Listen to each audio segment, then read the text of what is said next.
is up, my crime crazy people?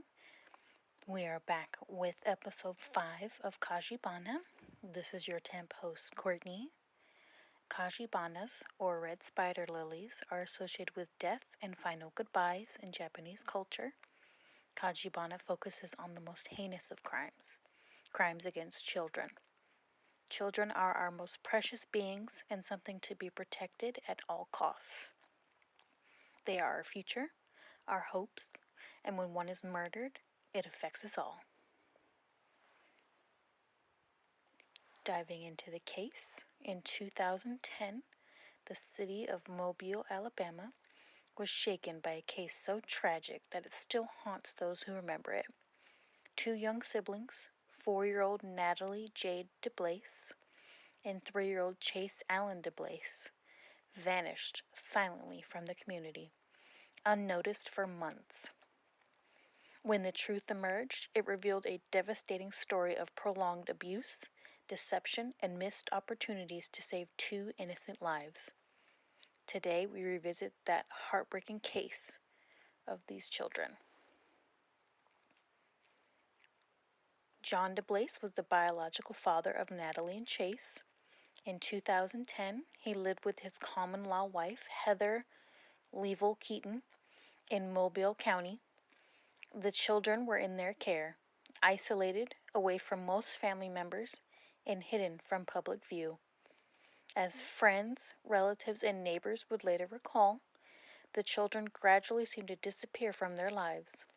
Explanations were vague, excuses were easy to accept, and no one realized just how much danger Natalie and Chase were really in. Court records later revealed what the children endured behind closed doors: chronic abuse, severe neglect, and worsening mistreatment over the course of 2010. The details were harrowing: malnutrition, physical abuse, and conditions no child should ever suffer. Natalie, only 4 years old, died first. The exact dates were difficult to pinpoint, but investigators determined she died months before her younger brother. And instead of reporting the death, the adults responsible for her care attempted to hide it. Her body was disposed of in a wooded area across state lines in Mississippi, and Chase's fate followed the same tragic pattern. After more abuse, the 3-year-old died later that year. His remains were left in a wooded area in Alabama. 2 children, 2 unattended deaths, no immediate reports, no calls for help. The truth began to unravel in late 2010. Heather Leavell Keaton approached authorities claiming that she feared for her safety. But as investigators questioned her, inconsistencies emerged, details that did not add up. The missing children became the focus. According to ABC News, Mobile police officer Chris Levy was stated to have said, and I quote, "The fact for 6 months a child was dead and nobody reported it. For 6 months." Police questioned both adults separately, and step by step, fragmented stories and shifting accusations led investigators into the woods, literally and figuratively, as they tried to understand what had happened. Finally, guided by information obtained during the investigation, authorities located the remains of Natalie in Mississippi and Chase in Alabama. The community braced for answers none of them were prepared to hear. DeBlase told police he dumped his daughter Natalie in the woods north of Mobile in March. He said he discarded the boy's body, dressed only in a diaper, and stuffed in a plastic garbage bag in Mississippi in June, on or around Father's Day. Police say the children were killed separately, then immediately disposed of. Further details show the children's mistreatment at the hands of their stepmother. They say DeBlase allowed her to bind the girl's hand and feet with duct tape, place a sock in her mouth, and stuff her in a suitcase in a closet for almost 14 hours.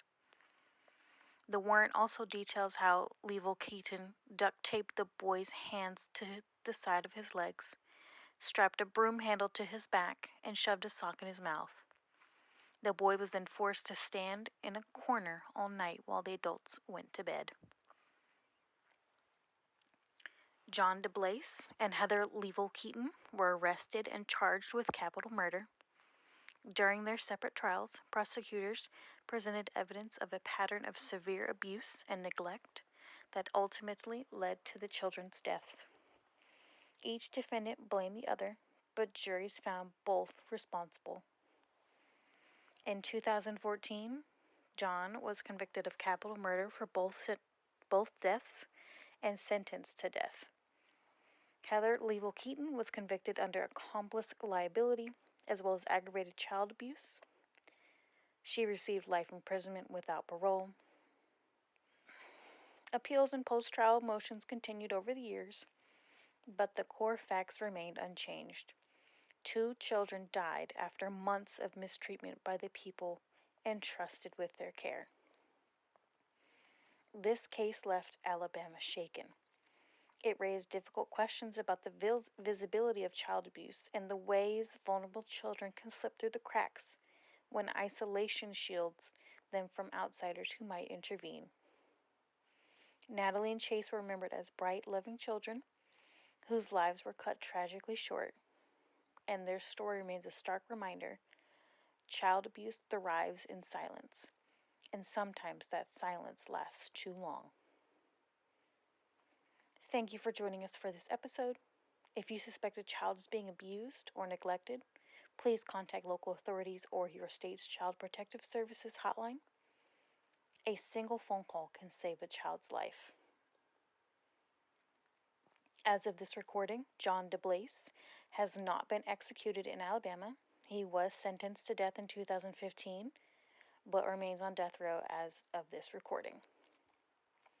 Heather Leavell-Keaton is currently incarcerated on death row at the Julia Tutwiler Prison for Women in Alabama as of 2025.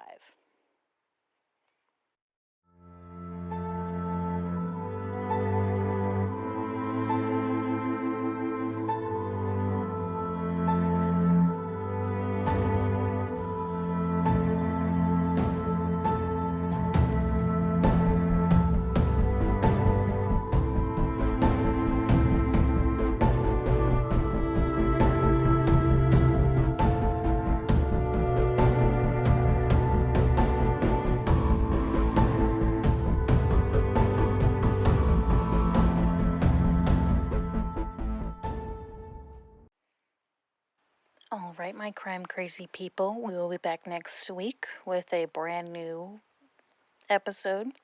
To see all of our source materials, please consult the show notes. If you don't mind, please leave us a review and let us know how we are doing. Don't forget to click that subscribe follow button and catch us on our social medias: Instagram, Facebook, YouTube, and TikTok at Veil of Humanity Podcast. Also, if you have any questions or want to provide feedback or have any case suggestions, please send us an email at veilofhumanity@gmail.com. Produced and edited by Courtney Santos. Music is by Myuu and Lucjo. Also, we would like to send out a message to David Chaffin, the brother of Michelle Warner, one of our earlier cases. If you could please just email us. Unfortunately, we cannot respond to the sended text. Once again, our email is veilofhumanity@gmail.com.